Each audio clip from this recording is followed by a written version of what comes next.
বিসমিল্লাহির রহমানির রহিম। জীবনে হোঁচট না খেলে মানুষ সাবধানতার সাথে হাঁটেও না। জীবনে ব্যর্থতা না থাকলে সফলতাকে দৌড়ানোর কেউ থাকে না।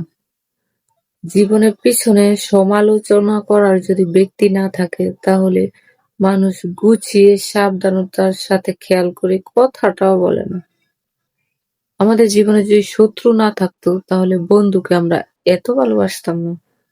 যদি দুঃখটাই না থাকতো তাহলে সুখকে কোনোদিনই উপলব্ধিই করতে পারতাম না।